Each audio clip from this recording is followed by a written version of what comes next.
Mga kapuso, nasa Amerika na po ang pound for pound king, si Manny Pacquiao. At yan po ay para pagandahan niya na ang laban nila ni Joshua Clottey sa Marso. At base naman sa resulta ng tinatawag na urine test na lumabas nitong Sabado, negatibo si Manny Pacquiao sa anumang tinatawag na performance-enhancing drugs. Makitime out po muna tayo kay Sports Saksi Chino Trinidad.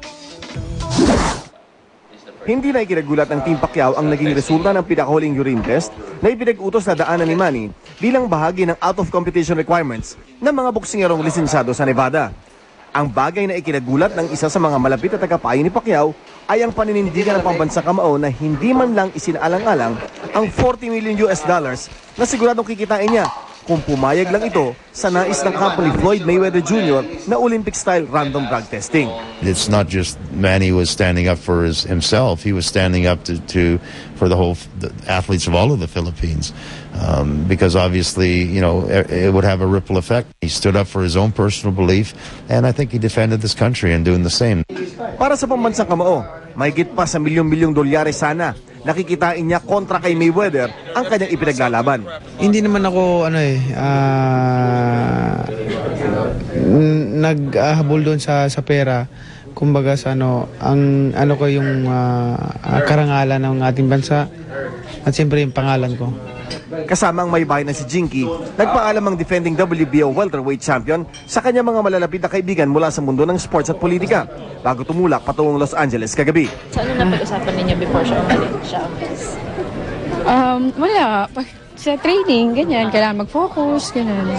Magkikita sina Pacquiao at Coach Freddy para sa laban nila ni Joshua Clottey doon. At para sa mga nanghihinayang na hindi natuloy ang Fight of the Millennium sa pagitan nila Pacquiao at Mayweather, ipinaalala ni Manny na magtutukos pa sila ni Floyd Mayweather Jr. Ang laban namin ni Mayweather tuloy. Hindi nga lang sa ring. Hindi lang sa taas ng ring. Samantala, sa ganap ng alas 5 ng hapon Pacific Time, nakarating ang pambansang kamao sa Los Angeles. Chino Trinidad Nakatutok, 24 oras. Sinimula na ng Judicial and Bar Council o JBC ang proseso sa pagpili ng papalit kay Chief Justice Renato Puno na magre-retiro sa Mayo. Sa gitna po ito ng mga debate kung si Pangulong Arroyo ba o ang mananalong presidente sa darating na eleksyon ang dapat magtalaga ng bagong punong maestrado. Nakatutok si Chino Gaston.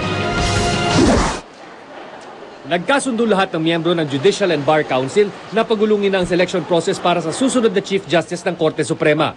Nakatakda na kasing magretiro sa May 17 ang kasalukuyang punong maestrado na si Chief Justice Renato Puno. It was a unanimous decision that the JBC shall start the process in the selection of the nominees for the office of the Chief Justice. Pero kahit bukas na ang nominasyon at tuloy na ang screening process, wala pang desisyon ng JBC kung isusumite sa Pangulo ang mabubuong shortlist ng nominees. Pag-aaralan pa raw munang mabuti ng JBC ang issue.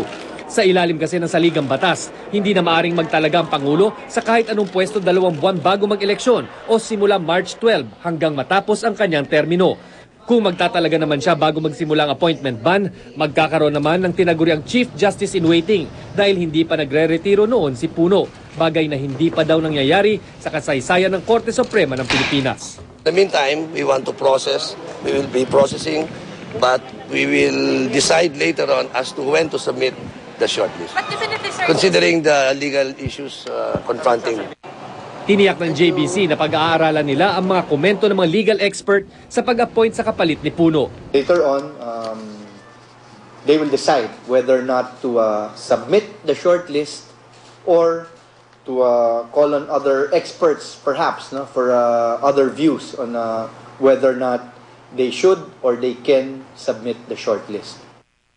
Pero kung hindi man magsumite ang JBC ng mga nominado, maaari naman daw magtalaga pa rin ang Pangulo ng papalit na Chief Justice, ayon kay retired Supreme Court Associate Justice Consuelo Inares Santiago.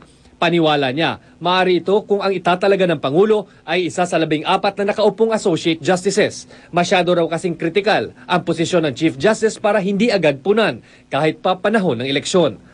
Ayon naman kay retired Senior Associate Justice Joshua Belusilio, siya mismo ang nagmungkahi noon na simula na ang judicial process 70 araw bago mabakante ang pwesto ng Chief Justice. Yan ay para raw maiwasan ang pagkakaroon ng time gap. Chino Gaston, Nakatutok, 24 Oras.